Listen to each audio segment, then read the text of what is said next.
Hey, Eric.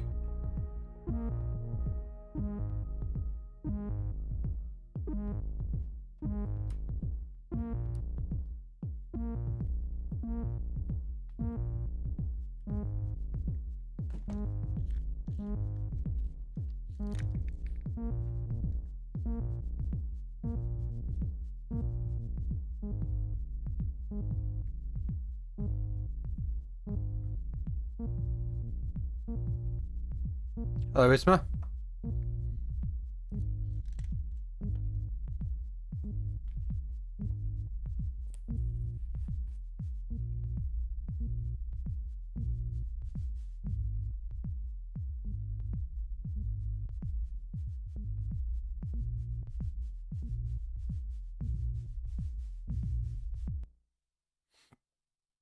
Cool.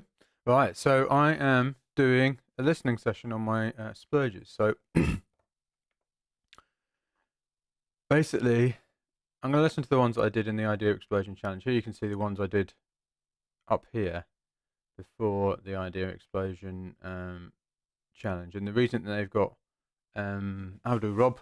The reason they've got listen labels on them is that I've set this to automatically put a listen label on 7 days after I do them. I think it's 7 days. I can't remember. But anyway, it's a certain amount of time. Now, in the Idea Explosion challenge, it's slightly different in that we listen to all the splurges on the 11th day. So it's not like exactly 7 days. But in the course of the running the machine, it's a kind of 7-day thing that we do. But I'm going to ignore these because I didn't do them during the challenge. And I've just listened to this one.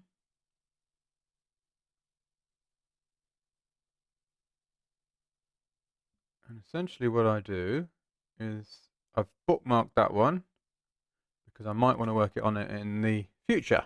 So it may well go into the machine. Okay, and I think what I might actually do is label some of these. And what I'm doing when I'm listening is I am using a particular way of listening called direct listening, which is, I mean, it's kind of counterintuitive, but essentially it's listening to the music without judgment in order to judge it objectively. So that kind of doesn't make sense, and there seems to be some kind of paradox at work there. The thing is, when we're listening to a piece of music, if we immediately jump in and start, judging it, oh, this is terrible, oh no, that's not, oh, I can't believe this, ooh, and we start kind of really kind of paying attention to those thoughts. The fact is, we're not actually listening to the music. We're listening to our thoughts about the music, right? And what that means is that when we're listening to our thoughts about the music, rather than the music, is we're not getting an objective view of the music. We're not getting an objective sound picture of the music, and we're also missing the various opportunities that music might be delivering to us. It's a really good example where this was a while back now, actually. It was back when I just come back to making music, and I was listening to something, and it was called, what was it called? It was called Arctic Pig. That's right. And the reason it was called Arctic Pig is because I remember I was making it on my phone. I think it was on iMachina. Was it on iMachina? Anyway, it was on, I think it was on iMachina, while one of my sons, my oldest son, was watching a nature program about the Arctic, and I called it Pig because I hate it. At the time I was making it, I absolutely hated it. But I just made it. I was splurging. I was like, oh, this is terrible. And I was just like, oh. And I looked and I was like, what am I going to call this? I just exported it, and what am I going to call this? And I was like, Arctic. And because I was annoyed, I just went, oh, Pig. Right, so I called it Arctic Pig. So I remembered that while I was making it, I couldn't stand it. I thought it was rubbish. So, and then when I came to the listening, I actually remembered that I didn't like it. So I was like, right, I'm really going to direct listen to this. Okay. I'm really going to pay attention to the music. And when thoughts and feelings about the music come up, I'm just going to let them go and listen. And so I was really kind of zeroed in on what I was listening to. And kind of, it wasn't that you don't have thoughts and feelings about the music. It's that you you don't get on the train of them, if you like. Okay, you see them come up, and they just tend to pass very quickly. It's amazing, actually, how feelings, if you don't kind of create this loop of thoughts about the feelings, which then create a feeling, that kind of a loop, how quickly they pass. The half-life of feelings is actually very, very short when you can get off the train of them. Yeah, if you've ever been unable to let go of anger, it is because, in a way, for instance, it is because, in a way, you are unable to get off the train of that anger, because you are actually, in a sense, producing that anger. I mean, I find it as hard as anybody, trust me, when I'm really annoyed about something, to get off the train.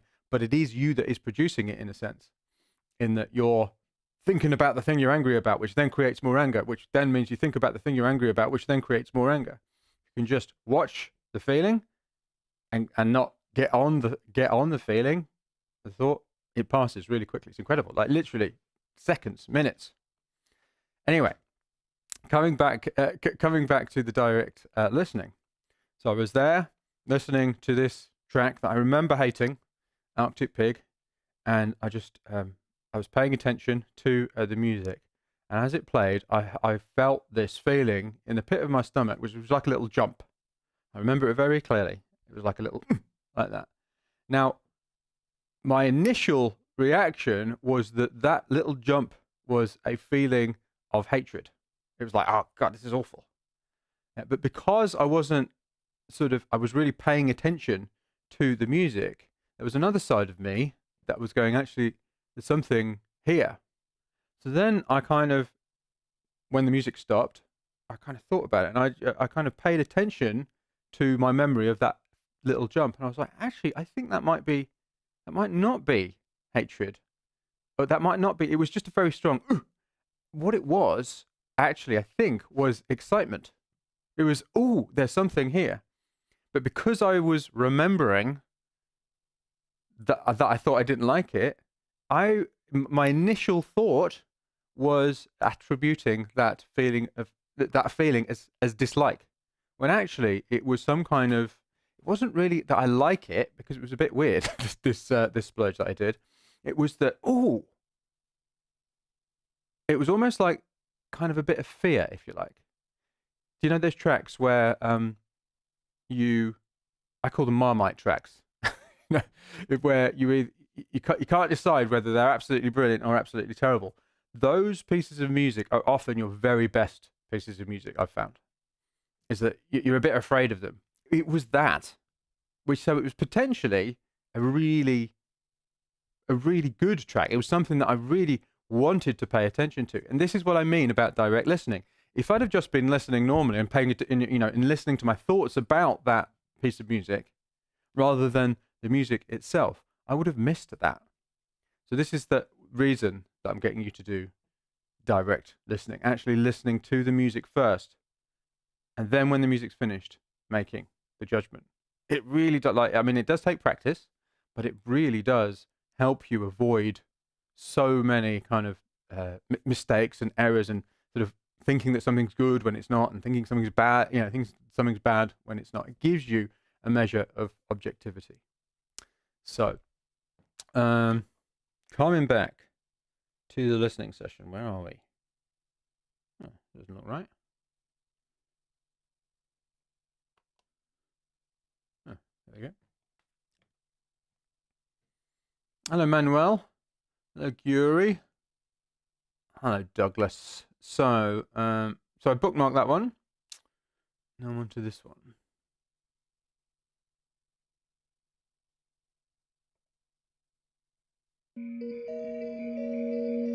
Okay, so this one's 8 minutes 57, and usually if I was on my own, I would listen all the way through without stopping, but I don't want to put you through listening to what's likely to be a very, very repetitive piece of music. Okay, so I'm going to skip through, but if you're doing direct listening, listen all the way through. Use it as an opportunity to practice your direct listening.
Okay. As I said, this is 8 minutes long, so I don't want to bore you with 8 minutes of a splurge. I would usually listen to it all the way through if I was doing it myself on my own. Okay. And the reason I'm stopping it is because I'm going to bookmark that, and I'm going to bookmark that already. There's enough in there for me to bookmark. You know, there's plenty to be working on there. And I move it to the. So this is a very funny question from Matt. So hi, Matt. So, Mike, can you talk about the type of sessions you were doing when you did Living Inside, Mike Monday remix? I have no idea what track you're talking about whatsoever. Now, this brings up an important point, Matt. Okay, so Mike Monday, sorry, was it Living Inside, Mike Monday remix? The type of sessions I was doing. I do not remember remixing that track. Now, that isn't to say that I didn't do it. I don't even know who it was by. Who was it by? Got no idea. I vaguely remember there being a vocal that was like, living inside of me, or something like that. But I have no idea what the track was. I don't know what studio I did it in. I don't know what time of my life it was. I don't know what artist it was. I don't know who I did it for. I don't know how much I was paid. I've got zero idea. Now, the reason this is an important point is that when you're on the other side of, you know, when you haven't released anything, for instance, or if you've only released a very small amount, so for instance, I remember the first maybe 3 releases that I did. Like, I still remember them because they were really kind of big. You know, if you've released one track, it's 100% of your output. Yeah. If you've released 500, then one track is very small, but you will still remember the first ones. So the more music that you release, it's almost like the less of a big deal they are. I mean, they're a big deal when you're making them. You work as hard as you can, and you make them as good as you can. Of course you do. It's just a kind of natural human thing. But, you know, in terms of actually being like, can you tell us what type of sessions you were doing when you did Living Inside? It's like, seriously? Like, if I was to ask you, can you remember in your day job what you were doing when you completed this particular, I don't know, project? Yeah, can you remember what you were doing on, how that was working? Probably the majority of the things you won't remember. And this is important because when we're on the other side of it, when we haven't released very much, often we think that we're going to be carrying around this baggage, of this music. Like, oh no, it was terrible. When in reality, I mean, that box of records represents a minority, a small minority of what I released on vinyl. Okay, it's the ones that I could find, essentially, in my vinyl collection. It's the only. It's no, actually, I do have other people's vinyl somewhere else, but I did actually get rid of a lot of my record collection.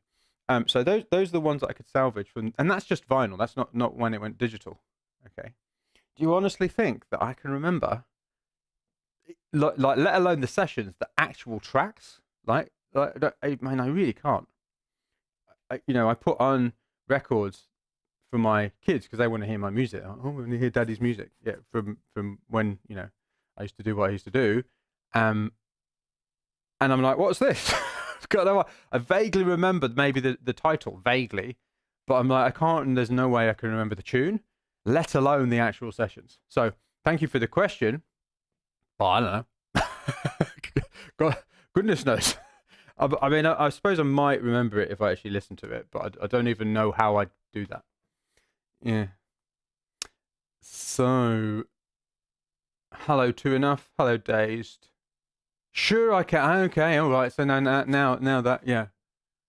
Yeah, I don't even remember the tune, though. I mean, I think I probably will have been, because that was when I was doing stuff for, what are they called? Jibster. What's his label called? Free Range. So, yeah, I mean, I vaguely remember I was on a computer. Not very helpful. And I remember what room I was in. So I was making it at the Whoop studio in London. It was Clapham and Clapham Common, right next to Clapham Common. But yeah, no, I don't know. No idea. Do I enjoy them a second time around when I re-listen to them?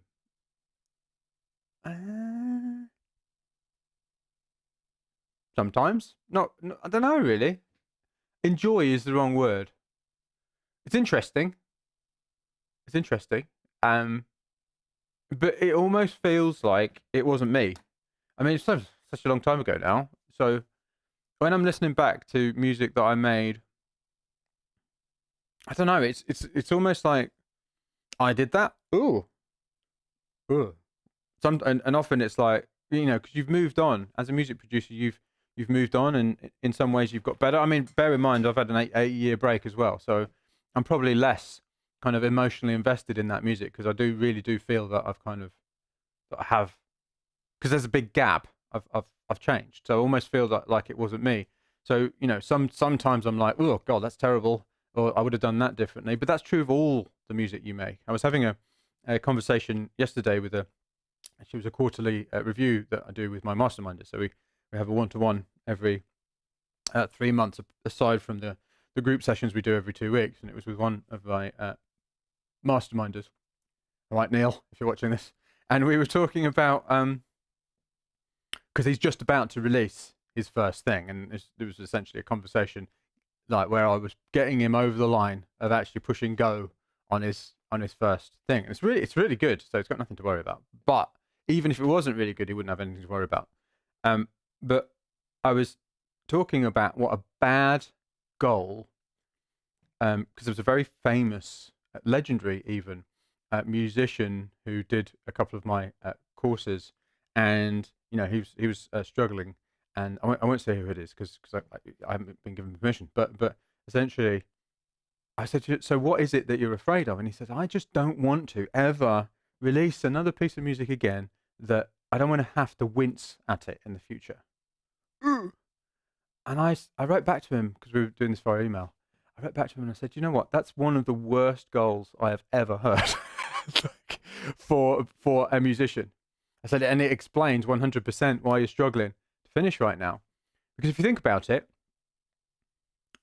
if you had to be sure that you were never going to dislike what you made in the future, you would never release anything, because the only way of being sure is by being in the future. Right? So he's put himself into this impossible situation where he will never finish and will never release, because he's always thinking, well, am I going to hate this in the future? You can't know, because you're going to be someone different. And if you are progressing and moving forward as a composer, musician, music producer, you are going to be improving. So what you did in the past is going to be to you worse than what you can do now. I mean, it's going to be different. You're going to have moved on. You're going to be doing something different, and you're going to look back on it, and it's going to sound naive. It's going to sound like technically incompetent in some ways. It's going to, I mean, that is just a fact if you are getting better. So when you're actually looking back on the music that you made, you are going to, I mean, it's why when you listen to, for instance, listen to a bunch of musicians on the Song Exploder podcast, they don't tend to listen to their own music. Because of this, they hear how it's bad, and that's not. I mean, it's like welcome to the party. If you can't face that thought, stop making music. I mean, don't stop making music, but don't stop making music. What I mean is, don't release music. Just do it as a hobby, and have fun and just whatever. Right? If you want to if you want to step into the ring and put music out into the world, and you can't stand the thought of not liking something you've made in the past, give up now. I mean, don't release it, because that is the game. That is it. That is what we're doing. We're listening back and we're going, I wouldn't have done that now. Or I wish I'd have done that differently. But that's, I mean, it's kind of almost like wasted energy thinking like that. You just listen to it and you're like, crikey. Yeah. And sometimes you're surprised because you're like, oh, that was good. But even the same piece of music, you can listen to on multiple occasions, and sometimes you think it's great, and sometimes you think it's terrible. The stuff on Spotify that I listen to, and I know for a fact that nobody's gone up and changed the track, but my opinion about the track changes all the time as well. So, I mean, what am I going to do with that? Am I going to believe every thought? Oh, I'm a genius. Oh, I'm rubbish. Oh, I'm a genius. Oh, I'm rubbish. Of course I'm not. I'm just going to go, my opinion is suspect. It's very, very unreliable. So I would hesitate to say I enjoy listening back. It's like, it's situationally dependent. Sometimes I enjoy it. Sometimes I'm like, crikey. But it's almost like I'm listening to music from someone else, because I'm not really that person anymore. I mean, that person contributed to who I am right now, but kind of that mic isn't really me in a way. So, right.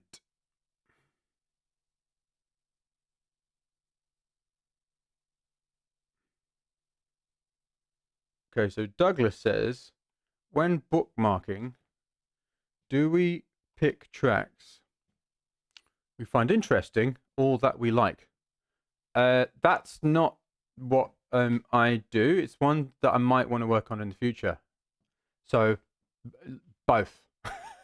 That could be both. I mean, it could be, oh, I like it, so I want to work on it in the future, or it could be, I might want to work on it in the future, or it could be, that's interesting, so I might want to work on it in the future. But it's not one or the other.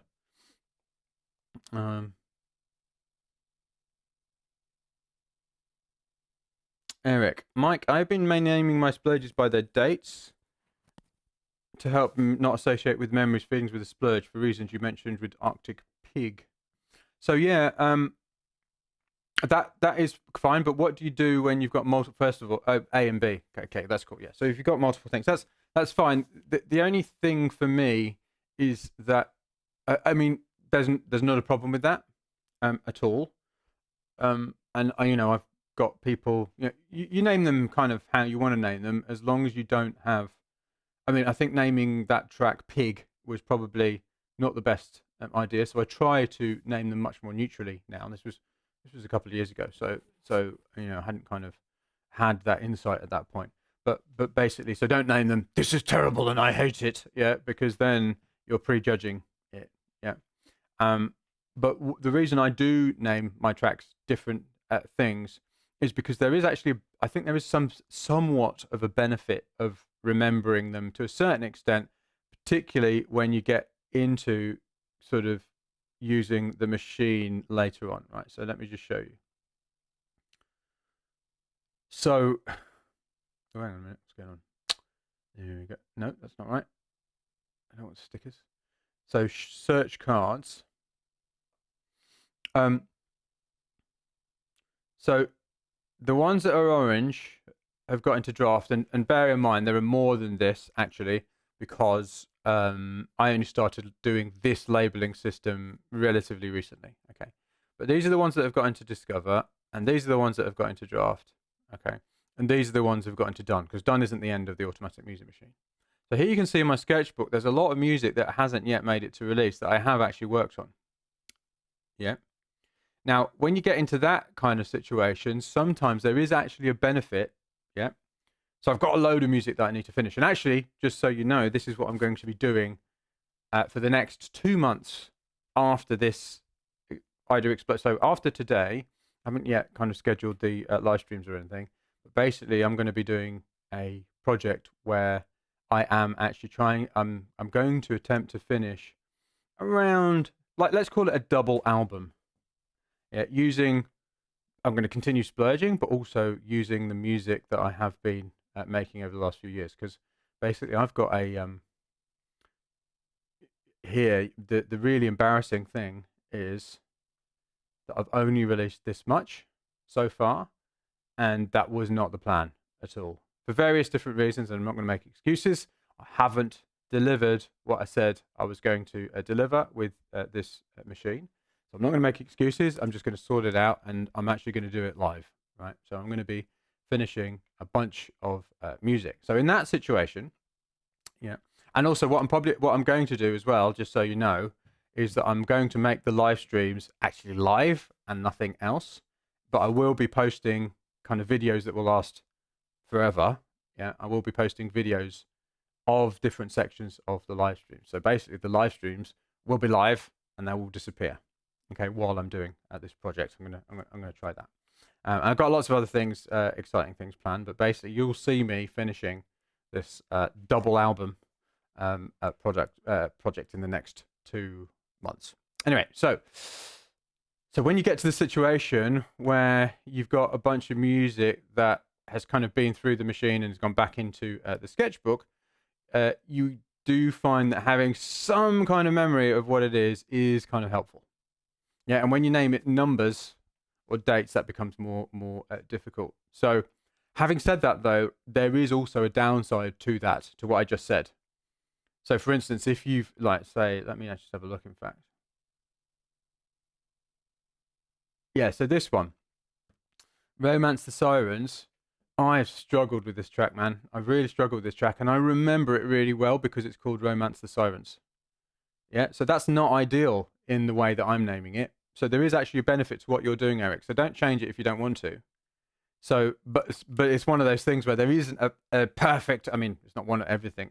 There is never a perfect solution to anything. So, but it's one of those things where there isn't a solution that's optimal in every situation. But I prefer to call them by random names. Yeah, that would work. That would work. They don't get a proper name until they're in Draft or Discover. That's a great idea. Well done, Eric. Nice one.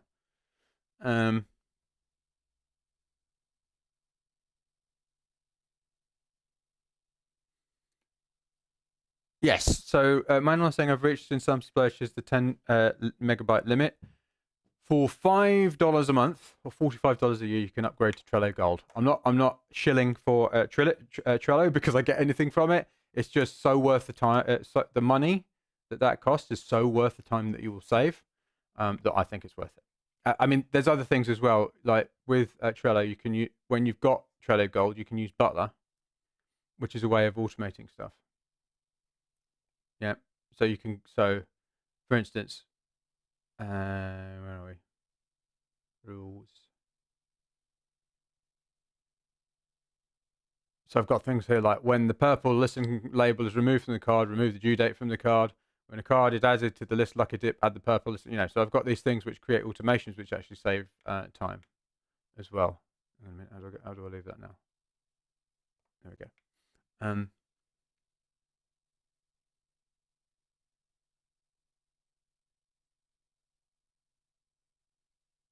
Yes. Clemens is saying, maybe we should establish a finishing habit. Rumor has it that this might help. Yes. No, I mean, I can do it. If I'm going to make excuses, it's just obviously the last couple of months, few months has been crazy, but there's been other things going on, which has definitely taken my focus off. Definitely taken my focus off finishing music, but I know I can do it at the same time. There's no reason not to. So Basically going to demonstrate that now rather than just talking about it. Isma.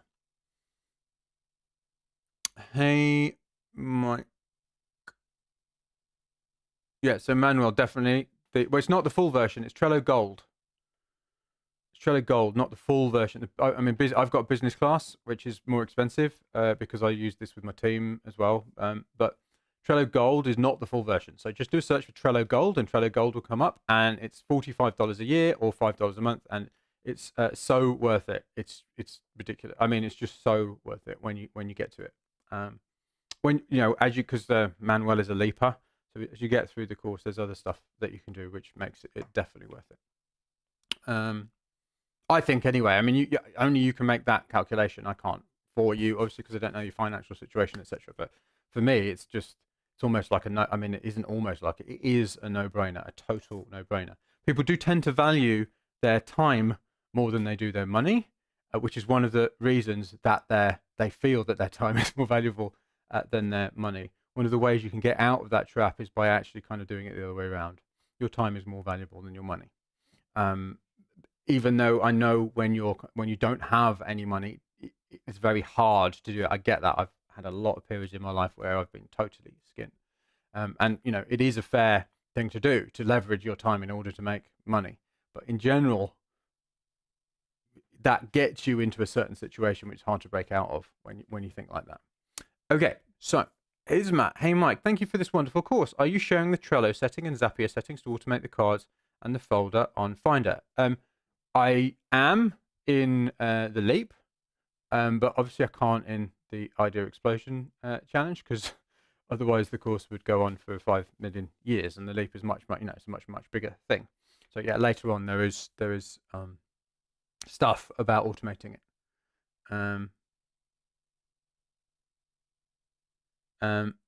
Yeah, I mean, Eric, to overcome the file limit on Trello, use an MP3 converter to 256, etc. Right?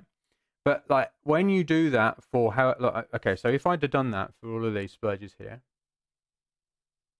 let's have a look. Let's see how many splurges there are in Sketchbook. Let's just do a calculation. I'm just going to demonstrate something to you, okay? All right, so I've got 734 cards in my Sketchbook. So how long do you reckon it takes to do? And this is not including, the stuff that isn't in the Sketchbook, right? So 734. Let's say it takes what? 5 minutes? Let's be conservative. Let's say 3 minutes, right? So that's, yeah, and I reckon it's more like 5. So let's call it 2,200. If it was 5 minutes.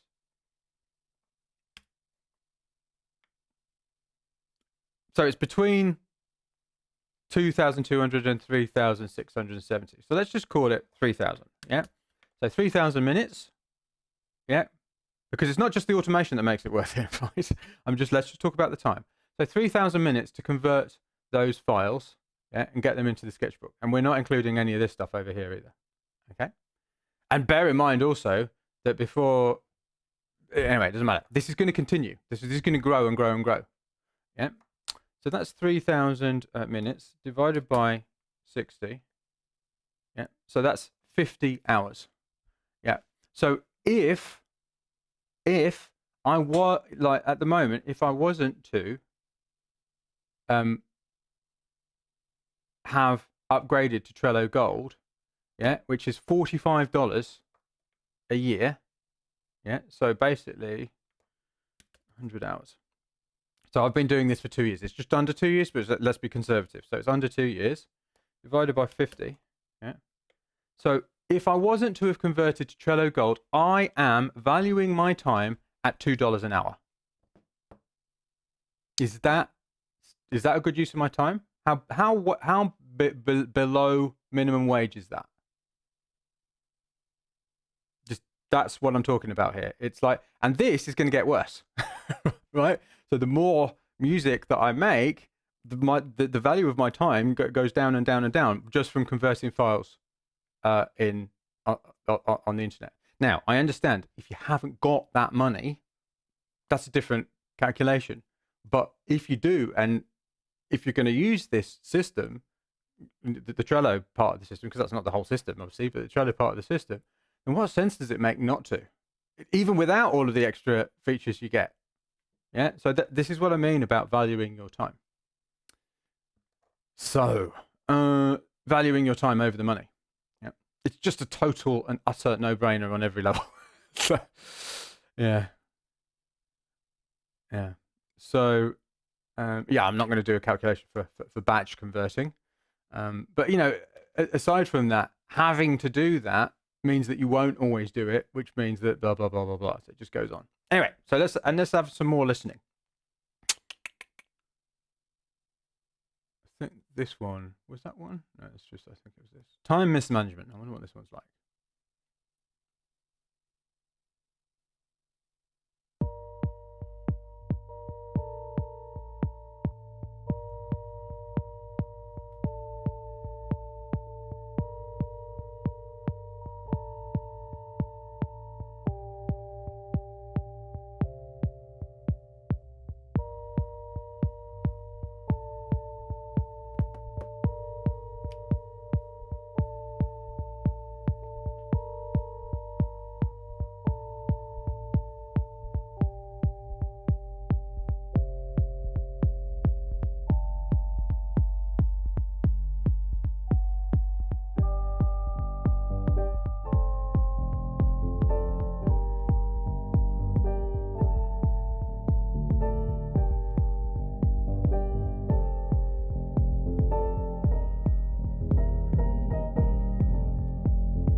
All right, so I obviously made a lot of mistakes in that one. Funny thing is, again, this was one which was, it sounds terrible right now because there's mistakes. There's like the chord is doing one thing, and then I obviously couldn't remember what I was doing, so I played the notes wrong. But there is something about that chord progression which is, so it sounds terrible, but I might want to work on that particular chord progression in the future. So I'm gonna bookmark it.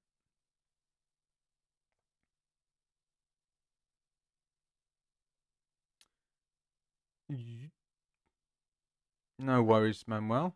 Cheers, Eric. Happy splurging. Right.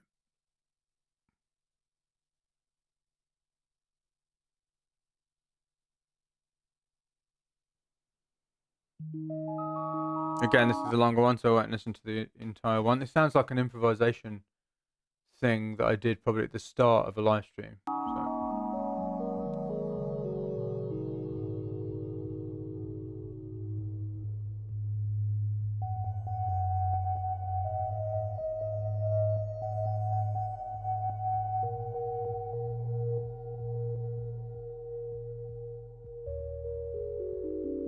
Oh, yeah, no, I remember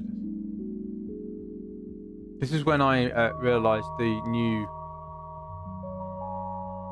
new added way of capturing in Logic, where it doesn't have to be doing anything, you don't have to press play or anything, and you can just play with it being completely idle, and then it wouldn't pick up whatever you've played at any point, which is, I think, different to the one in Ableton, and certainly different to the capture function in Logic before.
think I might play a fair bit of this actually because I really want to hear it because I remember it now.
All right, I'm gonna stop this there. This is beyond the bookmark because so essentially I didn't do this one live streamed. I remember because this was on a after I'd done a live stream and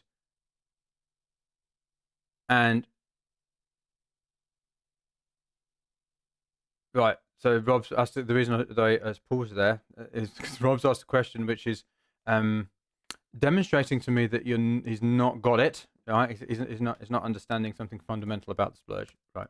So, but anyway, let me come back to this. So, I remember it was Saturday morning, and I'd already done a live stream anyway. So I was doing another splurge, and I found this that the capture now no longer in on the new version of Logic, the capture now no longer needed you to be playing or anything happening. It picked up what you were playing under any circumstances. It could just be idle, and it would pick it up. And furthermore, when you've got the adaptive time selected, then it will also pick up, even when it's idle, the tempo changes of whatever you play. So, for instance, when that DFAM was playing with that pot profit sound, yeah, it was actually changing tempo, right? And it was staying in sync, yeah, with the tempo of my playing, which just totally blew my mind. Now, this basically this track just came out probably of that excitement that I felt about, oh my God, they've solved the problem that I've had with DAWs for a long time. Yeah, which is that I'm kind of stuck in this time in this at this tempo within a piece of music. I want to be able to go faster and slower because, in classical and jazz, one of the main things, it's not the only thing, but one of the main things you use to express, to create expression is getting faster and slower, what they call rubato in classical music. Yeah, it's kind of pulling back a bit and then going faster and then pulling back a bit. And they've basically sorted it out in a DAW. And I was like, oh, this is amazing. And what ended up happening was I did this. And what this has, and the reason that I'm actually even going to add myself to it, right? So, and the reason I'm doing that is that I'm kind of giving myself a, hey, Mike, check this one out. Yeah. So,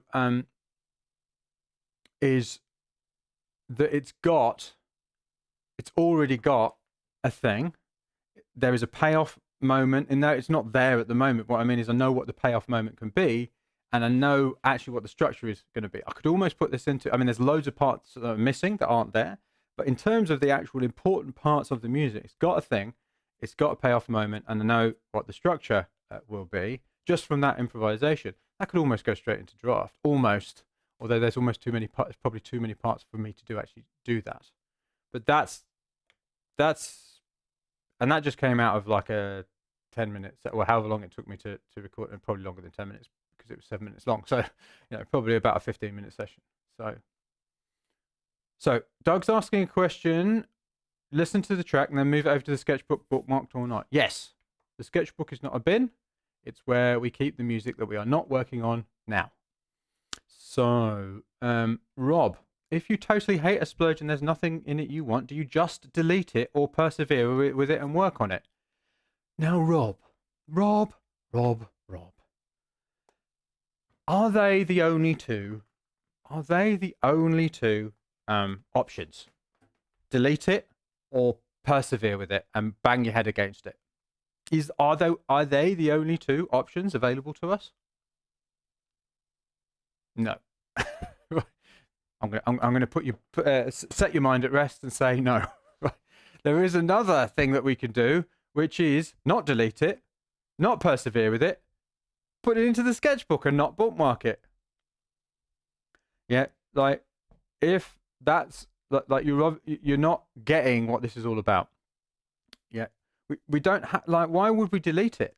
What value does deleting it have, aside from saving what is effectively extremely cheap hard drive space? Right? So and constantly getting cheaper and cheaper, by the way. Yeah. What is the value in deleting it? Why would you delete something? When I have stated over and over and over and over again that we do not know how good something is, no matter how much you hate it. I've spoken about 5 times already in this one live stream about how my opinion has changed about the music I made in the past, about how my opinion's changed about, stuff that I am making, how my opinion changes when I listen to it. Yeah, it's not just me that happens to. That's a feature of human beings. How the stuff on Spotify, my opinion changes about that. In that context, what sense does it make to delete anything? What's the value in that? Okay, I'm gonna do something now just to demonstrate to you. Not everything cam. What cam do we want? Right, let's go computer cam. So I've got this lucky dip set up here. Hang on. And I'm just going to click it, and then a card's going to end up in here, and it's a random card. I wonder if it's going to be, hopefully it won't be a bookmark. Yeah, okay. So this is so I wrote this on July the 14th, 2018. So this was only a month into me coming back to making music. Wait a minute. Why is it archived? Here we are. Right, okay, anyway. So I'm going to listen to this now. It's going to be terrible, I'm sure.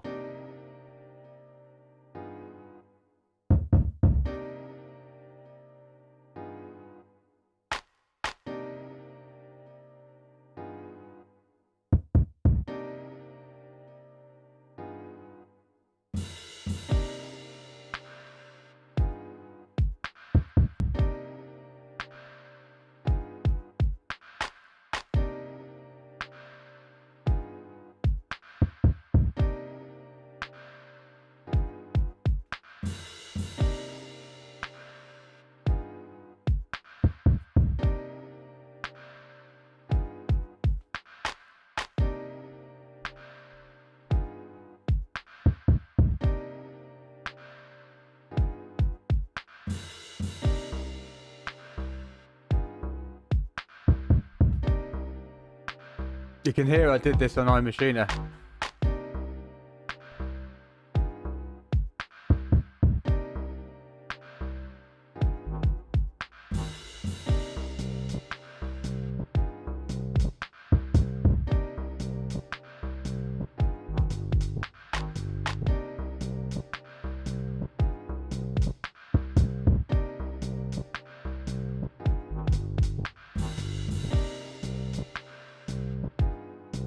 Right, so so this lucky dip button here, I've set it up in Butler, yeah, which is the automation thing, that it randomly chooses a card for my sketchbook. Yeah, and I just did it to demonstrate something.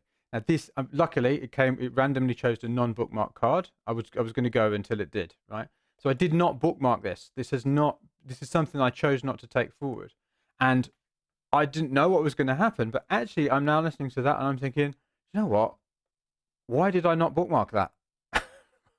So now I'm going to put it back into the sketchbook, bookmarked, right? Why did I not bookmark that? Yeah, why didn't I delete it? Right? But when I listened to that, I was like, actually, that's pretty cool. And I mean, the sounds aren't right, so you know you can hear that it's almost me playing. It's very door-y. Yeah, you can hear that I'm playing, but the actual idea and the way that the chord moves with the rhythm is something that's kind of making me think, yeah, actually, I could really do something with that. Now, particularly when I've got this new setup. This was when I was working on iMachine. I had I don't know, no, you can't see them. The tiny little, I don't think I even had them. I didn't have even the Gen X. I was literally listening on, I think it was a pair of earbuds. That was all I had. And I was playing things in on my electric piano connected to the computer with USB. I didn't have anything else. It was literally a computer, my digital piano, Roland digital piano, which is actually really for the boys, but I was using it. You might see some old videos of me in front of it, yeah. And just a computer and my phone. That's all I had. No other equipment whatsoever. And so now I've got this new setup that has changed the conditions around me. I've become a better music producer than I was in July 2018 because I've practiced. Loads of things have changed, which means that I am now different. That's the same. I am different. I'm a different person, which means now for me, that is an opportunity. I'm like, yeah, no, I'd like to work on that in the future. Don't delete anything. Why?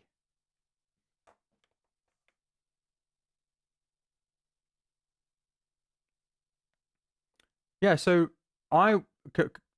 I'm not like I would say to a writer, Rob saying, maybe I'm comparing it to a book writer getting a few pages down, hating it, and then it goes in the bin. I would say to a book writer, what on earth are you doing? Don't do that. What's wrong with you?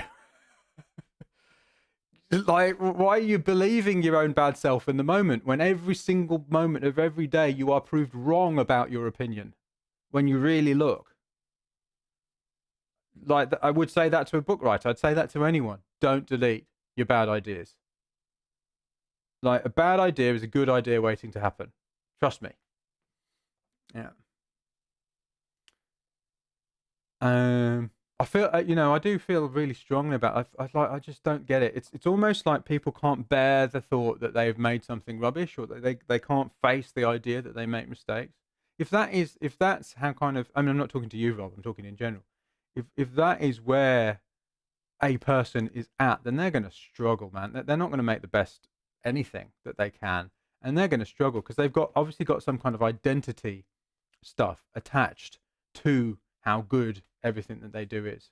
If you can accept that the majority of the stuff that you do is going to be bad, and that where the greatness comes from is in working with stuff that is bad or that you think is bad, then you're just going to be so much happier.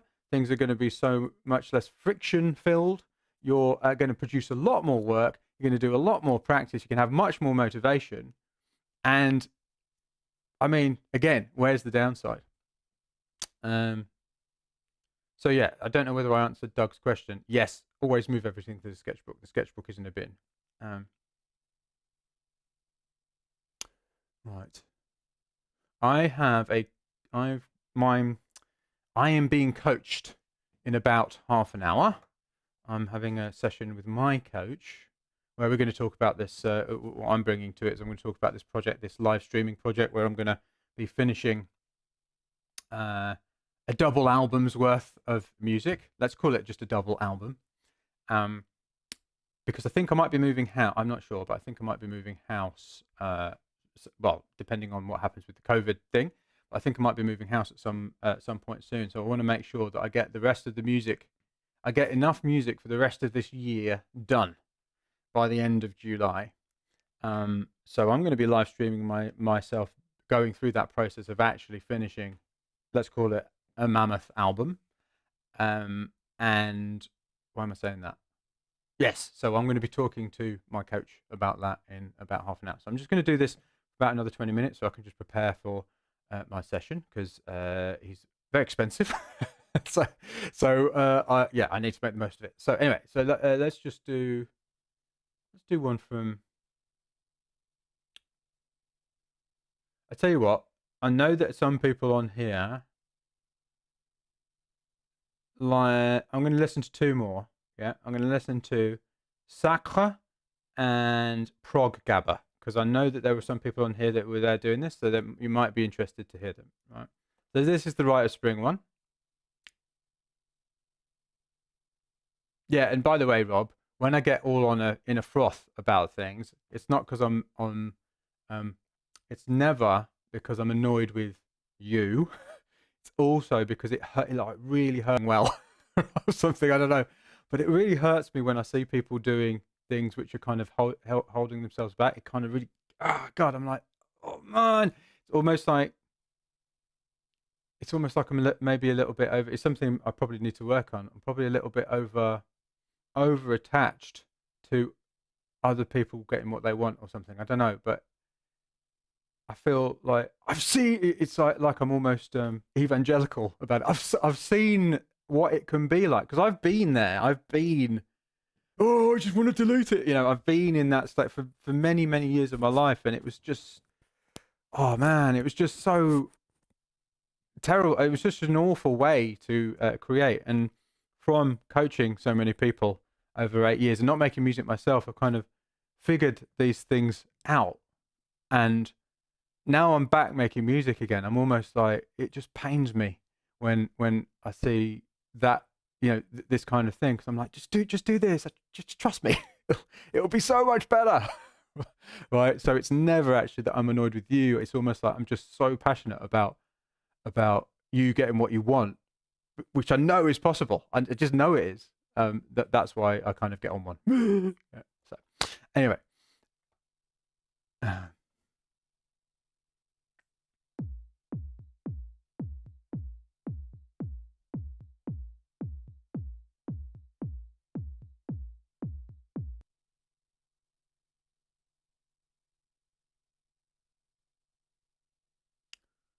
Weird.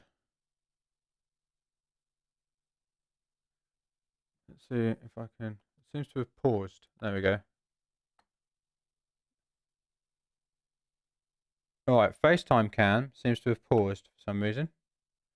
So I'm going to go here instead. Weird.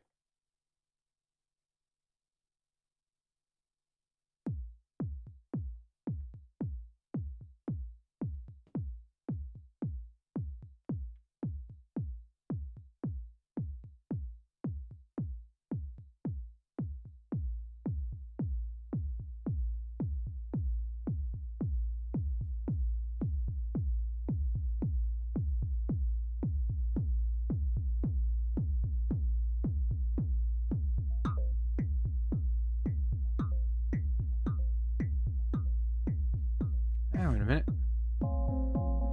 Okay.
Yeah, so we've got a paused me. All right, so I'm going to. Sorry about the paused me. I am here. Don't know if you can see that, but my FaceTime camera seems to have crashed. Anyway, so I'm going to bookmark that and move it to the sketchbook. Yeah, and we do keep the stuff. Like the reason that the reason that the sketchbook contains music that we have bookmarked and haven't bookmarked is for this very reason. David saying, what you said is hitting home for lyric writing, which I'm very critical of.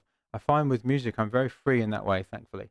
Yeah, there's no reason. I mean, when you really think about it, there's no reason for you not to write lyrics in the same way. It would be interesting, David. I often find with kind of challenges like that that it's like, well, what is the reason? And don't over ask why, because often we don't know why. But what could be the reasons that that's the case with lyric writing?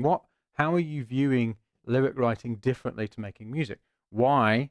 What's the reason that you find making music so much freer? So you're probably attaching something to the lyric writing psychologically, which you're not attaching to the music. And if you can do it in one area, you can actually do it in another.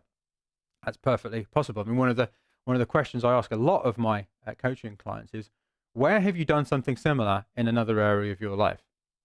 How have you approached, I don't know, I'm just going to make something up now, but how have you approached cooking? Yeah. How have you approached cooking? Do you enjoy cooking? Do you do that well? Yes. How do you approach that? Well, I do this, that, and the other. I say, okay. How could you do the same thing in lyric writing? Yeah. Similarly, how do you approach your music? Why do you find it so much freer? How can you do the same thing in lyric writing? It's amazing when you think about it like that, how it kind of can shift very, very quickly.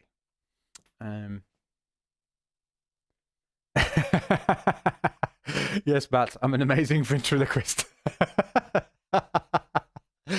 Brilliant. All right, so I'm going to listen to this Gabba one because I'm just very curious about it, and then I'm going to go get ready for my coaching session. So there you go, fun experimentation. So when you say fun experimentation, David, what are the things that you do when you're making music? Specific things that you do when you're making music, which mean that you experience it as fun experimentation. Yeah. What are the actual things you do? So you can even write down, well, I go into the studio and I do this, and this is how I'm feeling. Almost not narrate your experience. And when I hear something like that, I do this, and I start to do this, and I start to do that. Yeah. So you kind of almost narrate your experience of making music. Then what you can do is you can just get another sheet of paper and write lyric writing, and then you can actually create similar. I mean, it's not the same thing, right? Because you're not in a studio, you're in your own head, and but you can almost like create similar conditions in another area of your life. Yeah, they're not the same, but they're almost like a metaphor for it. So, instead of just randomly twisting that knob, what could you do with words? Randomly open a dictionary, add a word or something. There's lots of ways that you can kind of create a similar thing. So that's what I would suggest you do next with that. I'm giving you a bit of a coaching session here. Yeah, is like narrate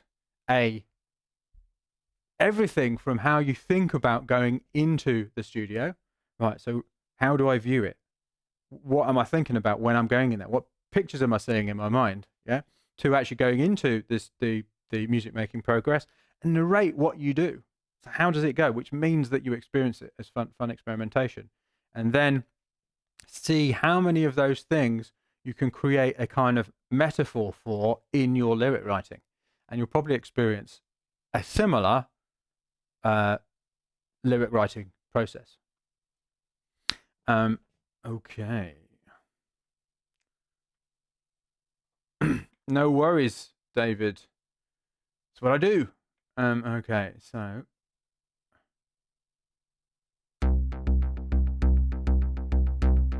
this is the Gabba one, where I was talking about. I'll explain it first for those who. So essentially, this was when I was doing the style splurge, and I decided to kind of show people, and I actually got on a bit of a soapbox about it actually. but I started to show people how I think about genre and style, yeah, and how you can use different musical elements to create something new while splurging. So I decided to go pretty extreme and decided to go at like 200 beats per minute on this one and use these different parts. So I took a part from what was it? Gap Decor, Passion. Yeah, it's like the bass part, and I thought, well, how about I do it at half time, but do 200 beats per minute. So the bass line is going at 100 beats per minute, but the actual piece, because the beat is going at 200. What would that sound like?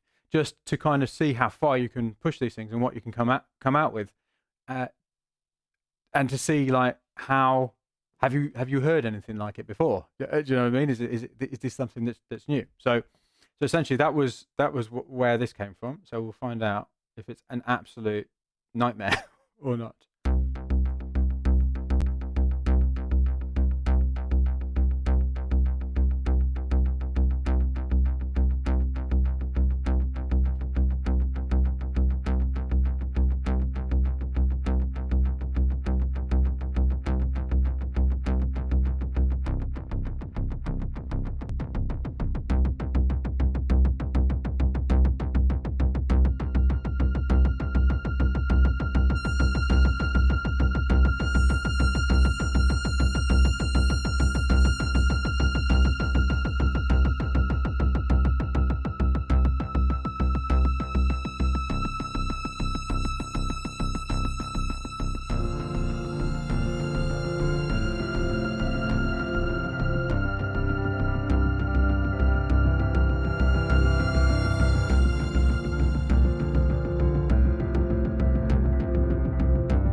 Cool.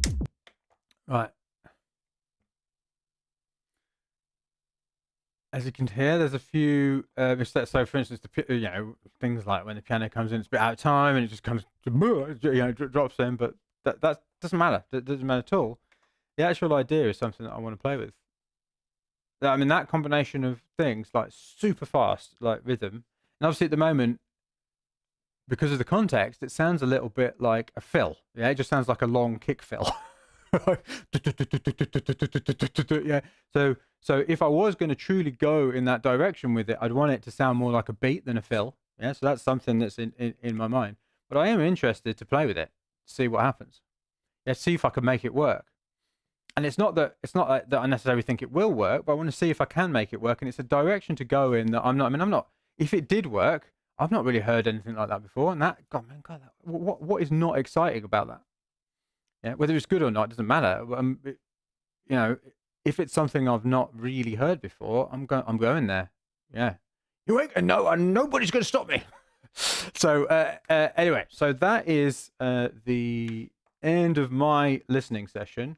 So when you're listening to your music in general, don't immediately jump to judge it in your mind. I mean, you will have thoughts in your mind. So, for instance, when that piano came in just then, and it was like, and I had this, oh God, and particularly because I'm doing it live with people watching, and so I've got that kind of social judgment thing. Oh God, they're going to hear that I'm terrible. Yeah, I've got that going on. So I did feel that, but I didn't kind of grasp onto it. I just let it go. So, and came back to the music.